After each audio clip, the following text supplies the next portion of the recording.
En 1943, una ama de casa promedio guardaba sus recetas más extrañas en cajas de metal, escondidas del resto de la familia, porque algunos de esos platillos se preparaban con partes del animal que hoy nadie se atreve a nombrar. De los más de 4.000 recetarios impresos por Betty Crocker entre 1930 y 1960, la mayoría fueron reeditados, suavizados o simplemente eliminados de circulación. Lo que queda son fragmentos, recetas que sobrevivieron en cuadernos manuscritos, en recortes de periódico amarillentos y en la memoria de abuelas que ya no están. Hoy vamos a desenterrar 20 de esas recetas olvidadas, una por una, empezando por la más prohibida de todas. Parte 1. El pastel prohibido de especias victorianas. Antes de que existiera la Betty Crocker que conocemos, la cocina victoriana heredó una obsesión oculta por las especias fuertes, capaces de disimular el sabor de ingredientes que ya no estaban del todo frescos.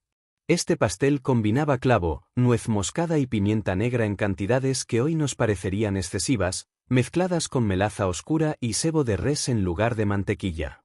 Las familias adineradas lo servían en ocasiones especiales, pero su verdadero origen estaba en la necesidad de estirar los ingredientes durante los inviernos largos. Los recetarios domésticos de finales del siglo XIX lo describían como un pastel de alacena, hecho con lo que hubiera disponible. Con el tiempo, la receta desapareció de las publicaciones oficiales, sustituida por versiones más dulces y menos intensas. Lo que quedó fue apenas una mención en cuadernos privados, transmitida de generación en generación como un secreto de cocina que pocos se atrevían a repetir.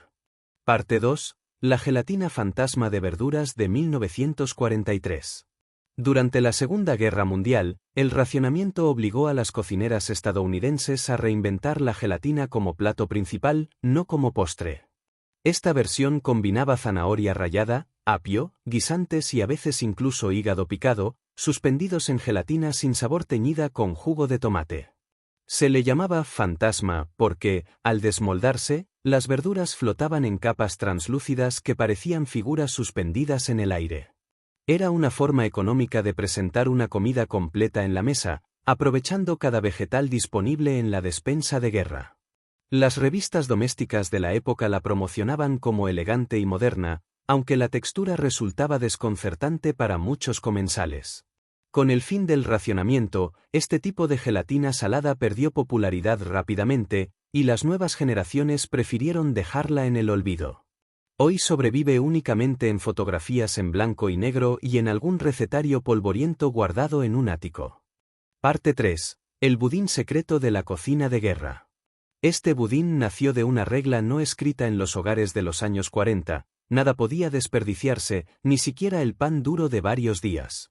Se preparaba remojando trozos de pan viejo en leche endulzada con melaza, mezclados con manteca animal y especias baratas como canela y jengibre en polvo. Algunas familias añadían fruta seca cuando podían conseguirla, convirtiendo un postre de subsistencia en algo que se sentía casi festivo. Se horneaba lentamente, permitiendo que la corteza se endureciera mientras el interior permanecía suave y denso. Las mujeres compartían esta receta en voz baja entre vecinas, casi como un código de supervivencia doméstica, porque admitir que se comía pan viejo todavía cargaba cierta vergüenza social. Con el regreso de la abundancia después de la guerra, este budín fue reemplazado por versiones más ricas, y su historia original quedó enterrada bajo capas de nostalgia edulcorada. Parte 4. La torta perdida del baúl de la abuela. En muchos hogares rurales, las recetas más valiosas no se imprimían jamás. Se escribían a mano en hojas sueltas y se guardaban en baúles de madera junto a fotografías familiares. Esta torta en particular combinaba harina de maíz con manteca de cerdo y un toque de vinagre de sidra, una técnica que ayudaba a que la masa se mantuviera húmeda sin necesidad de huevos, un lujo que no siempre estaba disponible. Se horneaba directamente sobre las brasas en sartenes de hierro fundido, adquiriendo un sabor ahumado imposible de replicar en un horno moderno. La receta pasaba de madre a hija exclusivamente de forma oral, y solo algunas familias se tomaron la molestia de escribirla antes de que la memoria se perdiera. Cuando esos baúles fueron vendidos o heredados sin revisar su contenido, muchas de estas recetas desaparecieron para siempre, dejando solo el nombre y un vago recuerdo de su aroma. Parte 5. El aspic misterioso de medianoche. El aspic, esa gelatina salada hecha a base de caldo de carne clarificado, alcanzó su punto más extraño en las cenas nocturnas de los años 50, cuando se servía como plato central en reuniones sociales tardías. Esta versión en particular incluía trozos de huevo cocido, aceitunas y hasta camarón, todo suspendido en un caldo gelatinoso transparente que temblaba al tocarlo. Se le llamaba de medianoche porque muchas anfitrionas lo preparaban la noche anterior, dejándolo reposar en el refrigerador hasta el momento de la cena. Presentarlo correctamente desmoldado era una prueba de habilidad culinaria, y un aspic que se rompía significaba una vergüenza social difícil de superar. Las revistas de la época publicaban instrucciones detalladas sobre cómo lograr el temblor perfecto sin que el molde colapsara. Con el paso de las décadas, el aspic salado fue considerado anticuado y hasta inquietante, desapareciendo casi por completo de las mesas modernas. Parte 6. Las croquetas olvidadas del ferrocarril. Durante la expansión del ferrocarril estadounidense, los vagones comedor necesitaban platillos que se prepararan rápido, se transportaran bien y aprovecharan las sobras del día anterior. Nacieron así estas croquetas, hechas con restos de carne asada picada, papa machacada y un toque de mostaza seca, todo empanizado y frito en manteca caliente. Los cocineros de tren las perfeccionaron porque debían servir cientos de porciones idénticas en espacios diminutos y con recursos limitados. La receta viajó de ciudad en ciudad junto con los trabajadores ferroviarios, adaptándose ligeramente según la región y los ingredientes disponibles en cada parada. Con el declive del transporte en tren como método principal de viaje, estas croquetas perdieron su lugar en la cultura culinaria cotidiana. Hoy solo aparecen mencionadas en documentos históricos sobre la vida a bordo de los trenes, un platillo nacido puramente de la necesidad y la velocidad. Parte 7. El pastel de carne, herencia de 3 generaciones. Pocas recetas cargan tanto peso emocional como el pastel de carne que pasaba, literalmente, de generación en generación en la misma sartén de hierro fundido. Cada familia añadía su propio toque secreto, ya fuera un poco de café frío en la mezcla o una capa oculta de queso derretido en el centro. La costumbre dictaba que la receta jamás debía escribirse por completo, sino enseñarse observando y probando, asegurando que cada nueva cocinera aportara algo propio antes de heredarla a la siguiente. Este método de transmisión oral significaba que ninguna versión era exactamente igual a la anterior, y que perder a la persona que la preparaba equivalía a perder la receta misma. Muchas de estas variantes familiares nunca llegaron a un libro impreso y solo sobreviven en los recuerdos de quienes alguna vez se sentaron a esa mesa, esperando su porción del pastel de la abuela. Parte 8. La ensalada congelada del sótano secreto. En los hogares que tenían la fortuna de poseer un congelador propio en los años 50, surgió una moda peculiar: las ensaladas congeladas, guardadas literalmente en el sótano como si fueran un tesoro. Esta versión combinaba piña en trozos, nueces picadas, crema batida y queso crema, todo congelado en moldes individuales y servido como si fuera un postre helado. Las anfitrionas competían por tener la presentación más elegante, cortando la ensalada en rebanadas perfectas antes de que comenzara a derretirse en la mesa.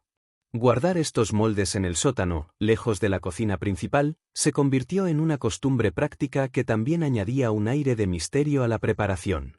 Los invitados nunca sabían exactamente qué encontrarían hasta que la ensalada llegaba a la mesa.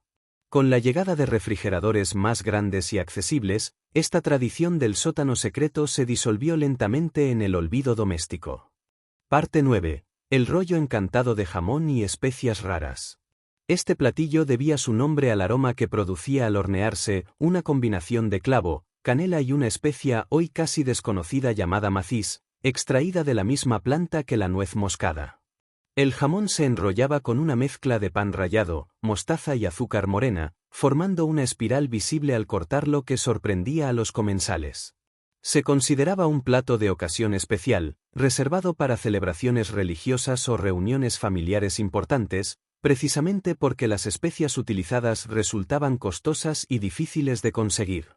Las cocineras que dominaban esta receta eran respetadas en sus comunidades, y el conocimiento exacto de las proporciones se guardaba celosamente. Con el tiempo, el macis desapareció de las alacenas comunes, sustituido por combinaciones más simples y accesibles. Hoy, encontrar la receta original completa requiere revisar archivos históricos de comunidades específicas donde esta tradición aún se recuerda parcialmente. Parte 10. La torta invertida del ático polvoriento. Mucho antes de que la torta invertida de piña se volviera un clásico reconocible, existieron versiones más oscuras hechas con frutas de temporada menos glamurosas, como ciruelas pasas o manzanas silvestres cocidas en mantequilla y azúcar quemada. Estas recetas quedaron literalmente arrinconadas en áticos, escritas en la parte trasera de calendarios viejos o en los márgenes de otros libros de cocina. El proceso de invertir el molde al final del horneado se consideraba casi un acto de fe, ya que un error significaba perder por completo el postre y el esfuerzo invertido. Las familias que dominaban la técnica la transmitían con orgullo, considerándola una prueba de destreza culinaria. Cuando las cocinas modernas comenzaron a preferir recetas más predecibles y menos riesgosas, estas versiones antiguas quedaron relegadas al olvido, encontradas únicamente por quienes se atreven a revisar cajas viejas guardadas en el ático familiar. Parte 11. El pudín nocturno de la depresión. Durante los años más duros de la Gran Depresión, algunas familias preparaban este pudín exclusivamente por la noche, utilizando los restos de comida del día para evitar cualquier desperdicio visible ante los vecinos. La base era simple: agua, un poco de azúcar o miel si había disponible, harina y cualquier grasa animal que quedara en la sartén. Se cocinaba a fuego lento durante horas, llenando la casa de un aroma que disimulaba la escasez real de ingredientes. Comerlo se convertía casi en un ritual silencioso antes de dormir, una manera de terminar el día con algo caliente en el estómago sin importar cuán limitada fuera la despensa. Esta receta rara vez se compartía fuera del círculo familiar más cercano, ya que reconocerla públicamente implicaba admitir las dificultades económicas que muchas familias preferían ocultar. Con el regreso de la prosperidad, el pudín nocturno simplemente dejó de prepararse. Parte 12. Las galletas susurradas de la cocina Amish. En ciertas comunidades Amish, algunas recetas de galletas se transmitían exclusivamente de forma verbal, susurradas de una cocinera experimentada a una aprendiz durante el proceso de horneado, sin permitir jamás que se escribieran en papel. Esta receta en particular combinaba melaza oscura, jengibre fresco rallado y manteca casera, resultando en galletas densas y profundamente especiadas. La prohibición de escribir la receta respondía a tradiciones comunitarias que valoraban la enseñanza directa y la memoria sobre los documentos impresos. Quienes lograban aprenderla correctamente debían demostrar paciencia y atención absoluta durante el proceso, ya que ningún paso se repetía dos veces de la misma manera exacta. Algunas versiones lograron filtrarse hacia el exterior gracias a visitantes que documentaron sus experiencias, pero la receta completa y auténtica permanece, en gran parte, dentro de estas comunidades cerradas, resguardada como un conocimiento que pertenece únicamente a quienes lo heredan directamente. Parte 13. El pastel sorpresa que desapareció de los libros. Publicado brevemente en un recetario doméstico de los años 30 y retirado apenas 2 ediciones después, este pastel escondía en su interior una capa de mermelada mezclada con especias que se solidificaba al hornear, creando una sorpresa al cortarlo. La razón exacta de su retiro nunca quedó documentada oficialmente, aunque algunos historiadores culinarios sugieren que la técnica resultaba demasiado impredecible para reproducirse de manera consistente en cocinas domésticas comunes. Las pocas copias del recetario original que incluían esta receta se convirtieron en objetos de colección entre aficionados a la historia gastronómica. Reconstruir la receta exacta a partir de fragmentos y menciones indirectas se ha convertido en un pequeño desafío para historiadores aficionados.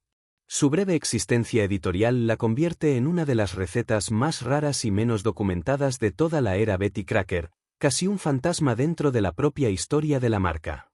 Parte 14. La corona de carne del recetario perdido. Esta receta formaba parte de un recetario regional que circuló de manera limitada y nunca alcanzó distribución nacional, por lo que su existencia permaneció prácticamente desconocida fuera de ciertas comunidades. La carne molida se moldeaba en forma de corona alrededor de un molde central, rellenando el espacio del medio con puré de papa y verduras salteadas antes de hornear el conjunto completo. La presentación resultaba dramática al momento de servir, cortando porciones que revelaban capas perfectamente definidas. Se preparaba típicamente para celebraciones importantes, funcionando casi como una pieza central decorativa además de un platillo principal. La escasa distribución del recetario original significa que solo un número reducido de copias físicas sobrevive hoy en día, resguardadas en colecciones privadas o archivos históricos regionales. Reconstruir esta receta ha requerido comparar fragmentos de distintas fuentes para acercarse lo más posible a la versión original. Parte 15. El bizcocho secreto de la caja de metal oxidada. Encontrada dentro de una caja de metal oxidada en una venta de garaje, esta receta manuscrita nunca fue publicada oficialmente y permanece atribuida únicamente a una cocinera anónima identificada solo por sus iniciales. El bizcocho combinaba harina integral, miel oscura y una cantidad inusual de vinagre, una técnica que ayudaba a que la masa subiera sin necesidad de polvo de hornear comercial, un ingrediente que no siempre estaba disponible en zonas rurales. La receta incluía notas manuscritas en los márgenes, ajustando cantidades según la estación del año y la disponibilidad de ingredientes frescos. Este tipo de documentos personales rara vez sobreviven al paso del tiempo, ya que suelen desecharse junto con otros objetos considerados sin valor tras el fallecimiento de sus dueños originales. Su rescate accidental representa una ventana poco común hacia la cocina doméstica real de una época, sin filtros editoriales ni intereses comerciales de por medio. Parte 16. La gelatina maldita de tomate y especias. Apodada maldita por generaciones posteriores debido a su combinación poco convencional de sabores, esta gelatina salada mezclaba jugo de tomate concentrado con clavo, canela y una pizca de pimienta cayena, sirviéndose fría como acompañamiento en cenas formales. La combinación de dulce, picante y ácido resultaba desconcertante incluso para los paladares acostumbrados a las gelatinas saladas de la época. Las anfitrionas que se atrevían a servirla generaban conversación inmediata en la mesa, para bien o para mal, convirtiéndola en un tema de discusión más que en un platillo universalmente apreciado. Su popularidad fue breve y regionalmente limitada, principalmente en ciertas zonas del medio oeste estadounidense durante la década de los 50. El apodo maldita surgió décadas después, cuando nuevas generaciones descubrieron la receta y reaccionaron con una mezcla de fascinación y desconcierto ante su existencia misma. Parte 17. El pastel de ángel escondido en el desván. Esta variante del clásico pastel de ángel incluía un relleno secreto de crema de limón agria, escondido entre capas que se ocultaba completamente hasta el momento de cortar el pastel, sorprendiendo a los comensales con un contraste ácido inesperado.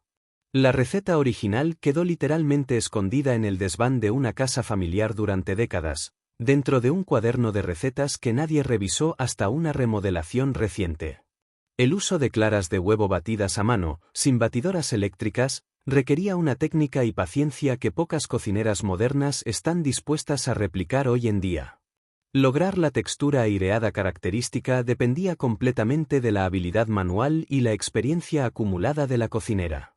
Esta combinación de esfuerzo técnico y sabor sorpresa la convirtió en una receta memorable para quienes la probaron, aunque su complejidad contribuyó directamente a que cayera en el olvido con el paso de las generaciones. Parte 18. La torta Diablo censurada de los años 50. Esta versión particular de la famosa torta Diablo incluía originalmente una cantidad significativa de café fuerte y una pizca de chile en polvo, una combinación considerada demasiado audaz para publicaciones domésticas conservadoras de la época. Algunos editores de recetarios optaron por eliminar el chile por completo antes de la publicación final, suavizando la receta hasta convertirla en la versión más simple y dulce que conocemos actualmente. La versión original, con su toque picante oculto, sobrevivió únicamente en copias manuscritas realizadas antes de la edición oficial. Esta práctica de censura editorial era relativamente común en la época, cuando las publicaciones domésticas buscaban mantener un tono predecible y ampliamente aceptable para audiencias diversas. Descubrir estas versiones censuradas ofrece una perspectiva fascinante sobre cómo las normas culturales moldeaban activamente qué sabores se consideraban apropiados para el hogar estadounidense promedio de mediados de siglo. Parte 19. El molde olvidado de naranja y nuez. Este molde combinaba gelatina de naranja, nueces picadas y trozos de zanahoria rallada, presentado típicamente en ocasiones festivas como un acompañamiento colorido y ligeramente dulce junto a platillos principales de carne. La técnica de rallar la zanahoria extremadamente fina permitía que se integrara casi invisible dentro de la gelatina, sorprendiendo a quienes no esperaban encontrar verdura escondida en lo que parecía un postre. Las nueces aportaban una textura crujiente que contrastaba directamente con la suavidad gelatinosa del resto del molde. Esta receta representaba un esfuerzo consciente por incluir vegetales de manera atractiva para niños reacios a comerlos directamente, una estrategia culinaria bastante adelantada a su tiempo. Con la disminución del interés general por las gelatinas saladas hacia finales del siglo XX, este molde particular quedó relegado casi por completo, sobreviviendo únicamente en recetarios comunitarios de iglesias y organizaciones locales. Parte 20. El último pastel del recetario sin nombre. Cerramos con la receta más misteriosa de todas, un pastel encontrado en un recetario sin portada ni autor identificado, comprado en una tienda de segunda mano por apenas unas monedas. El pastel combinaba especias inusuales para su aparente época, incluyendo cardamomo y una pequeña cantidad de té negro molido directamente en la masa, una técnica poco documentada en otras fuentes históricas conocidas. Sin nombre de autor, fecha exacta ni contexto adicional, esta receta permanece como un verdadero enigma dentro de la historia culinaria doméstica estadounidense. Los intentos por identificar su origen exacto, comparando técnicas y estilo de escritura con otros documentos de la época, no han llegado a conclusiones definitivas. Tal vez perteneció a una cocinera que nunca buscó reconocimiento público, guardando su creación únicamente para quienes se sentaban a su mesa. Y así, su receta llegó hasta nosotros, sin nombre, pero completamente intacta. 20 recetas, 20 historias que casi desaparecen para siempre. Si alguna de tus abuelas guardaba secretos parecidos en su cocina, cuéntanoslo en los comentarios. Suscríbete y activa la campana para no perderte la próxima entrega de recetas olvidadas antes de que el tiempo las borre por completo. Nos vemos en el siguiente vídeo.